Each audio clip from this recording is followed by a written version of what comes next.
Por onde passa, o presidente Jair Bolsonaro fatura em cima do perdão individual que concedeu ao deputado Daniel Silveira na quinta-feira da semana passada. Foi o que fez na última quarta-feira em um evento de tom festivo, com a participação do próprio Silveira e aliados das bancadas evangélica e da Bala no Palácio do Planalto. E repetiu na quinta-feira, em evento de governo no Pará. Isso que eu fiz não é apenas para aquele deputado, é para todos vocês. A nossa liberdade não pode continuar sendo ameaçada. Dizer a vocês que me senti orgulhoso e feliz comigo mesmo pela decisão tomada. Encorajado pelo ato do presidente, o PTB, o partido de Daniel Silveira, também adotou o tom de desafio à Suprema Corte e resolveu indicar o parlamentar, que ficou inelegível após a condenação pelo STF, para diversas comissões na Câmara, até mesmo para aquela que poderá ter que analisar os efeitos do perdão concedido pelo presidente. Daniel Silveira, do PTB, foi indicado para participar de 5 comissões da Câmara. Vai ser vice-presidente da Comissão de Segurança e titular na Comissão de Constituição e Justiça, a mais importante da casa. Existe pressão para que ele não assuma a vaga na CCJ, mas Silveira resistia até a noite de quinta-feira. Enquanto isso, o STF mantém a cautela. Ministros conversam com líderes do Congresso para esfriar os ânimos. A colunista Malu Gaspar informou, por exemplo, que ganha corpo no STF a ideia de encerrar o inquérito das fake news. E essa articulação se manterá pelos próximos dias, enquanto corre o prazo dado pelo Supremo para que o Planalto se manifeste sobre o indulto ao parlamentar bolsonarista. A ministra Rosa Weber, do Supremo, determinou que o presidente Jair Bolsonaro preste informações em até 10 dias sobre o perdão concedido ao deputado bolsonarista Daniel Silveira, do PTB. Como está o clima no Planalto e no Supremo uma semana após o presidente enfrentar a decisão do plenário da Corte? Até que ponto um indulto a Daniel Silveira será usado como arma de campanha eleitoral? E qual é a solução que se discute hoje no STF para o caso do parlamentar? Esses são os temas do Ao Ponto desta sexta-feira. Eu sou o Roberto Maltic, estou com a Carolina Moran e nesse episódio conversamos com as repórteres Jussara Soares e Mariana Muniz. Fique com a gente.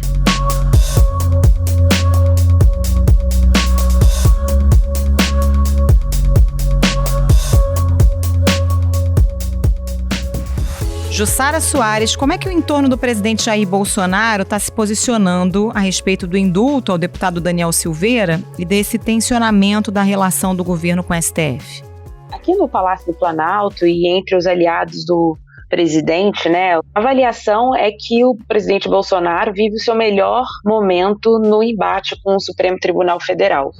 Tem uma preocupação de uma parte do governo ali, mais político, de que o presidente suba muito o tom em relação aos ministros do STF.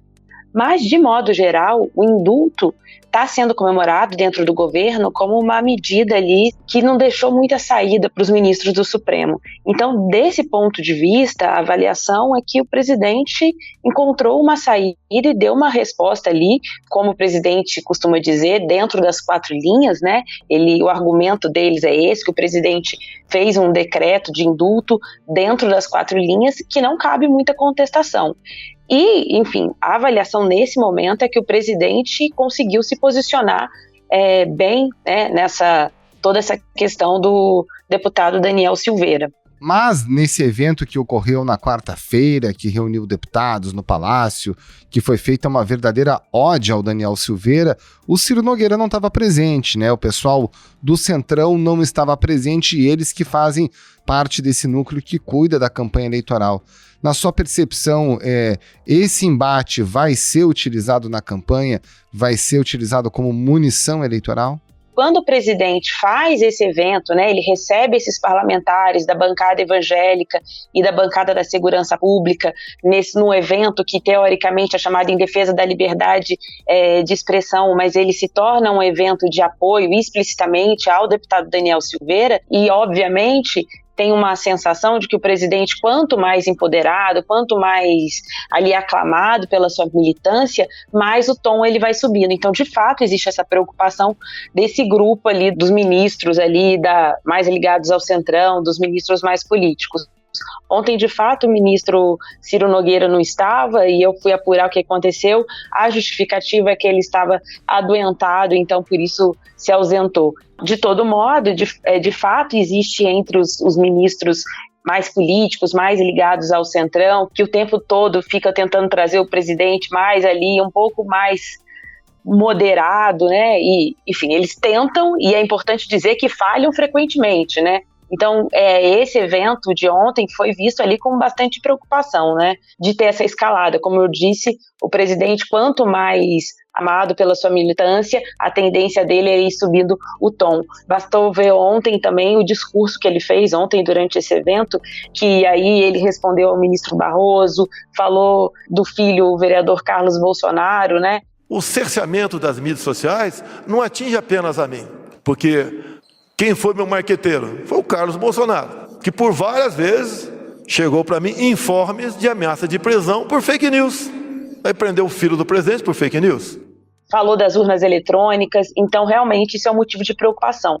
Mas queria ressaltar que o presidente, nesse entorno dele, tem esse grupo político, mas tem também aquela turma que é a turma do filho, né, do Carlos Bolsonaro, tem outros ali que é mais ligada à militância ali, mais bolsonarista raiz, e essas pessoas sim fazem essa avaliação de que o presidente Bolsonaro foi muito bem, e que o caso Daniel Silveira vai virar, sim, um símbolo. Ele tem usado o deputado Daniel Silveira como um símbolo para ele levar esse embate para o STF, para a disputa eleitoral. Isso vai ser algo que, nas conversas aqui de bastidores com integrantes desse grupo, eles falam que, sim, o embate com o STF vai estar nas eleições e o presidente Bolsonaro quer usar isso.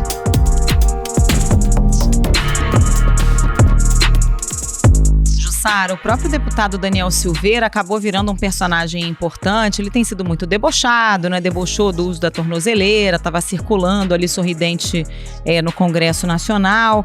Ele tem atuado em conjunto com o presidente Jair Bolsonaro, quer dizer, sob a orientação pessoal do presidente Bolsonaro? Exatamente, Carol. Como eles dizem, né, aqui no Palácio do Planalto, o deputado Daniel Silveira está cumprindo missão do presidente Bolsonaro. Nesse caso, o que quer dizer? Que ele tem atuado e tem reagido só sob o comando do presidente Bolsonaro. Os dois, inclusive, se falam diariamente, várias vezes ao dia. Isso desde antes ali mesmo do julgamento do STF, né, que condenou o deputado. Eles se falam frequentemente. Então, o parlamentar, ele não dá um passo sem consultar o presidente Bolsonaro. Eu tive relatos, cheguei a entrar para ver um pouco dessas conversas deles, e os relatos que eu tenho é que o presidente Bolsonaro, inclusive, orienta ele de tal modo que, olha, isso você não vai reagir, não é o momento de você falar agora, tanto que o deputado não tem dado grandes declarações. As declarações deles têm sido curtas, nesse tom debochado, mas não tem parado para falar com a imprensa, tem ficado mais recolhido. E tudo isso é combinado com o presidente Bolsonaro, sim. É importante lembrar também que para o presidente, o presidente já chegou a dizer para o deputado que essa era uma briga dele, essa briga com o STF era dele e não do deputado Daniel Silveira. Então, sim, é uma relação muito próxima. O próprio deputado Daniel Silveira já disse ali várias vezes também que quer manter a sua candidatura, né? Eles acham que, embora o ministro Alexandre de Moraes tenha dito que o indulto não descarta a inelegibilidade, a defesa, o argumento ali dos bolsonaristas é que sim, que o Daniel Silveira vai poder se candidatar. Mesmo que isso vai ser uma decisão do Tribunal Superior Eleitoral. E é isso, a defesa deles é essa. Por que isso é importante? Porque o Daniel vai estar nas eleições, que é um tema que ele vai debater, esse enfrentamento. Então, isso é importante. Dentro da estratégia deles, passa por isso, por manter essa candidatura do Daniel Silveira nas eleições. Com o apoio do presidente Bolsonaro, o cargo que ele quer disputar hoje seria o Senado. Agora, não bastasse toda a atenção que envolve o caso do Daniel Silveira, há outros bolsonaristas que têm liderança dentro desse grupo, né? O próprio ex-deputado Roberto Jefferson, o Alan dos Santos, que é foragido hoje da justiça brasileira, também poderiam se beneficiar de um eventual perdão presidencial. Qual é o clima no Palácio em relação a esse tema específico? O pessoal próximo ao presidente acredita que ele pode lançar mão desse mesmo tipo de artifício, ou seja, uma graça constitucional para esses outros aliados, caso o Supremo os condene? Olha, neste momento não há muito clima para esse indulto amplo aí, né, para outros. Mas eu acho, pelo menos nas conversas, né, que eu tenho tido, é que este do Daniel Silveira já é um recado, entendeu? Então, ninguém fala assim, o presidente já vai adotar isso para outros aliados. Alan dos Santos é um dos aliados mais próximos do presidente Jair Bolsonaro. Ele teve a prisão preventiva e o pedido de extradição decretados em outubro pelo ministro do Supremo Tribunal Federal, Alexandre de Moraes. Em princípio, querem dizer que o indulto para o Daniel Silveira seria insuficiente, seria essa amostra de força. Então, enfim, eu acho que tem que aguardar um pouco mais aí nessa história para ver, porque a gente sempre sabe, assim, uma coisa que às vezes dizem nos bastidores e a outra que o presidente de fato faz. Então, a gente precisa aguardar e observar aí. Eu acho que a escalada da tensão aí pode realmente trazer novidades nesse sentido. Sara, para a gente fechar, a ministra Rosa Weber deu 10 dias, né, para o governo se manifestar ao STF sobre o indulto ao deputado Daniel Silveira. A gente já sabe qual deve ser o tom dessa resposta e se a tendência é o Bolsonaro esticar ainda mais a corda nos próximos dias? Nos bastidores, o que eles falam assim, o presidente não tem que se justificar pelo indulto, pela decisão, pelo decreto, né? E a militância, você vê que isso foi um tema que foi para as redes sociais, é que o decreto vai ser cumprido, que nada vai ser suspenso. Então, o tema é esse, vai ser um embate.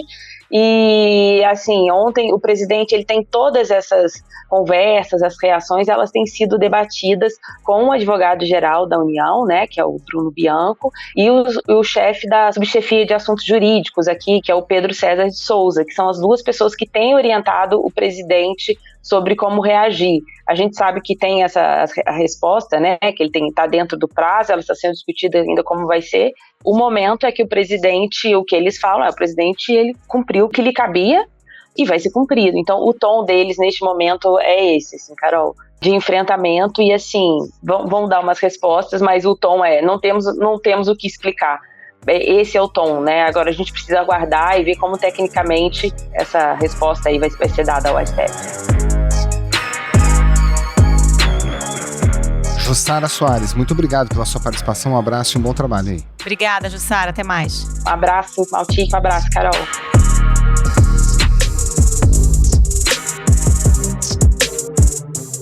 Mariana Muniz, uma semana depois desse decreto de graça constitucional concedido pelo Jair Bolsonaro ao Daniel Silveira, você avalia que os ministros do STF foram surpreendidos por essa reação do presidente e também por tudo que ele tem feito depois dessa decisão, literalmente faturando em cima do Supremo?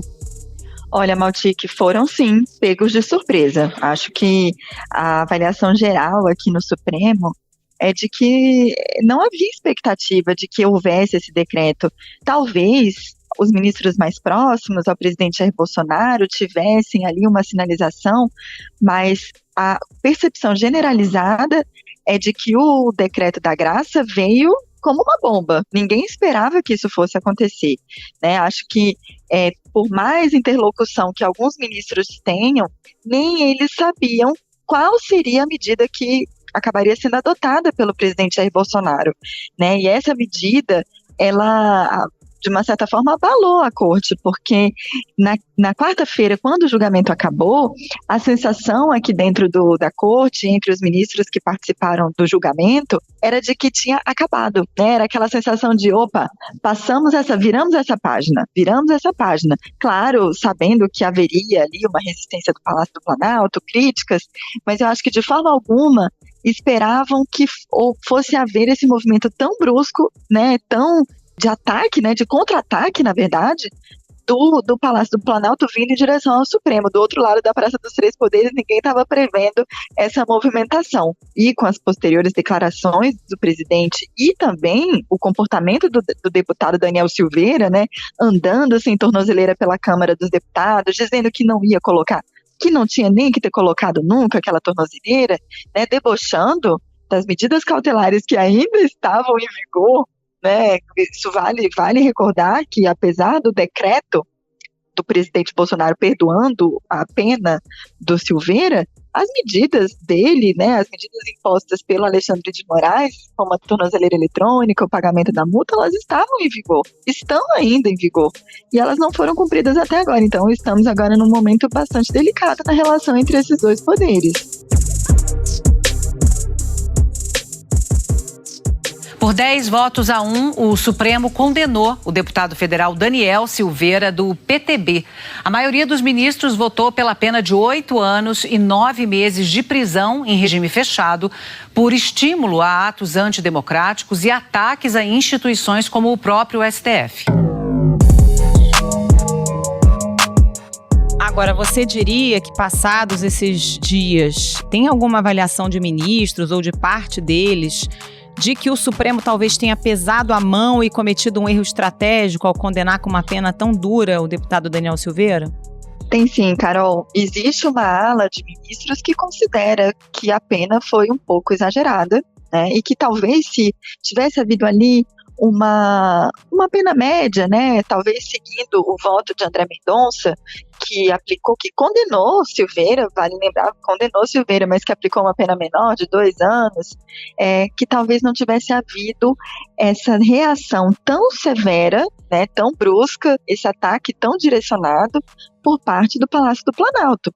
Porque quando o presidente dá o indulto, ele desmoraliza, né? Ele desconsidera a decisão judicial, uma decisão que foi tomada em plenário pela maioria dos ministros. Então existe sim essa avaliação aqui dentro do Supremo, de uma parte dos magistrados, de que talvez, se essa pena tivesse sido menor, mais ali uma pena média, que talvez não há certezas aqui dentro da corte, mas há essa avaliação de que talvez, né, não tivesse havido essa reação do indulto. A Malu Gaspar, a nossa colunista, alertou que alguns ministros estão incomodados com a postura do ministro Luiz Fux, o presidente do Supremo Tribunal Federal, apontando que está faltando liderança justamente diante de toda essa crise com o Poder Executivo. Você também ouve relatos no mesmo sentido? Sim, Maltic, alguns ministros relatam esse incômodo, uma postura mais fechada do ministro, né, do presidente do Supremo, pois ele tem uma postura muito do juiz mesmo, né, ele é um juiz de carreira, então é uma pessoa muito mais reservada, tem um perfil menos político do que outros integrantes da corte.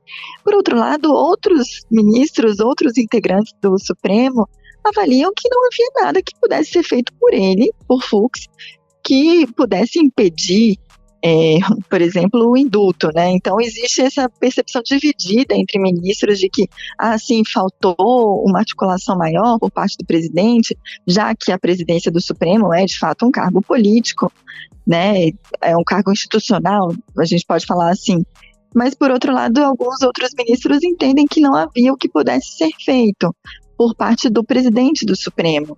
Entendem que o próprio resultado do julgamento, com essa pena de 8 anos e 9 meses, já, enfim, colocou a situação da forma como acabou acontecendo, né? Enfim, uma pena muito elevada, e aí veio essa reação do Palácio do Planalto. Então existe essa percepção dividida, eu diria, da atuação do ministro Luiz Fux. Em outros momentos em que o presidente Jair Bolsonaro esticou a corda, como no 7 de setembro, o Congresso atuou e se posicionou em defesa da democracia e das instituições. Dessa vez, até por se tratar de um parlamentar, teve um certo corporativismo a ponto do Daniel Silveira ser indicado para 5 comissões, entre elas a Comissão de Constituição e Justiça, e ter aquele ato lá ao lado do presidente, de desagravo, com vários parlamentares da bancada evangélica, da bancada da bala, se manifestando a favor de Daniel Silveira e desse ato de indulto. Como é que ficam as relações do Congresso com o Supremo nesse momento e diante desse cenário? A indicação de Silveira na esteira da condenação e do indulto de Bolsonaro a ele, a indicação dele para a Comissão de Constituição e Justiça da Câmara, que é a mais importante comissão em funcionamento na casa, ela deu uma sinalização para o Supremo muito negativa. Integrantes da CCJ lembraram que a comissão poderá ter que analisar a decisão do presidente Jair Bolsonaro, que perdoou a pena imposta pelo Supremo a Daniel Silveira. O Supremo ontem, ministros com quem eu conversei reservadamente, logo após a notícia de que ele havia sido indicado pelo partido e de que havia sido indicado para um cargo permanente, para uma função permanente na comissão, os ministros manifestaram descontentamento, entendendo que foi um recado, que veio do Congresso, que veio da Câmara dos Deputados para o Supremo, e um recado muito ruim. Então, certamente, claro que os ministros mantêm as articulações, mantêm o contato com os principais interlocutores dessas duas casas, do Senado e da Câmara. Esses contatos não foram esgarçados, pelo contrário, eles continuam acontecendo, mas com certeza pesou para os ministros, houve ali uma recepção muito ruim por parte deles, uma certa perplexidade ao vê-lo escolhido, indicado, para uma função na CCJ, que pode vir, inclusive, a julgá-lo, a analisar o caso dele numa eventual cassação. Então, aí gerou realmente um mal-estar na relação entre esses dois poderes.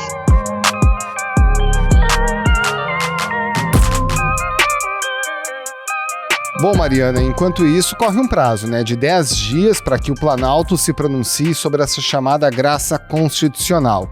Há 3 temas em discussão: a própria pena, a questão da inegibilidade e a questão da perda do mandato do Daniel Silveira. Pelo que você observa, o que se costura em relação a esses temas aí na Suprema Corte? Maltic, nesse momento o que a gente sabe é que está todo mundo tentando jogar mais água na fervura, quer dizer, diminuir a temperatura, não escalar o conflito. De fato, existe uma sensação, um clima no Supremo de que o Supremo está acuado, acossado, a gente pode falar assim, por esse comportamento do Palácio do Planalto e por essa decisão de vir com o indulto, que foi exatamente isso, pegou uma decisão do Supremo e colocou lá embaixo. Então, existe esse clima de não tentar escalar o conflito.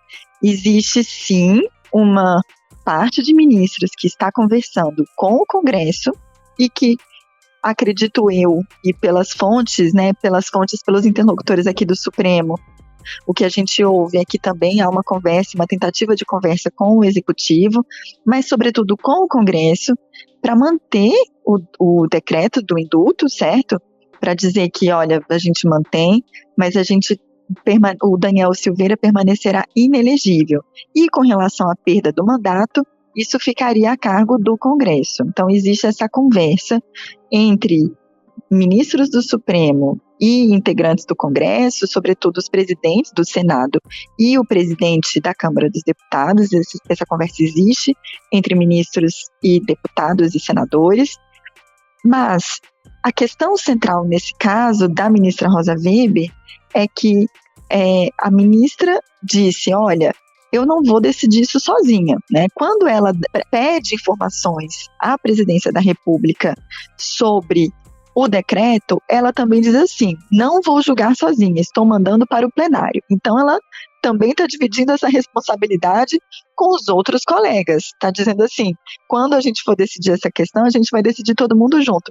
Tem prazo para esse decreto ser julgado? Não. Então, qual que é a avaliação aqui dentro do Supremo entre interlocutores com quem eu conversei?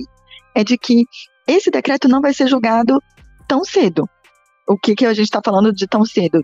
Provavelmente não será na próxima semana, certo? Então, para dar um tempo de que esse assunto também baixe um pouco e o Supremo se aprume, né, continue conversando, tente ganhar força novamente, se recupere desse impacto, né, dessa decisão que aconteceu, e aí sim esse decreto possa ser analisado. Mas a estimativa, a expectativa é de que não existe pressa para que esse julgamento aconteça, nem por parte da ministra Rosa Weber, nem por parte dos outros ministros que também vão participar desse julgamento e que estão, sim, em tratativas, em conversas, em diálogo com o Congresso, sobretudo com o Congresso, com o Executivo menos, mas sim com o Congresso, articulando, falando, desenvolvendo essa tese, né, de que, bom, mantemos o decreto, e então isso fazendo um aceno ao presidente Jair Bolsonaro, dizendo não vamos passar por cima da sua decisão, mas que Silveira se manterá inelegível, né, com base na pena que foi aplicada a ele. E com relação à perda do mandato, que isso caberia ao Congresso decidir e não ao Supremo. Mariana Muniz, muito obrigada pela participação. Bom trabalho para você. Valeu, Mário. Muito obrigado. Um abraço. Obrigada.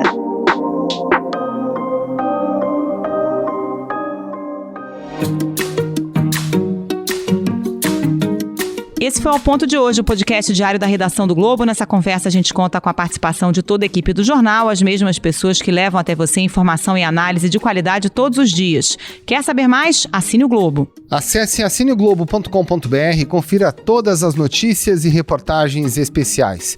Nesse episódio, além dos áudios da TV Globo, a gente utilizou áudios da TV Brasil e do UOL.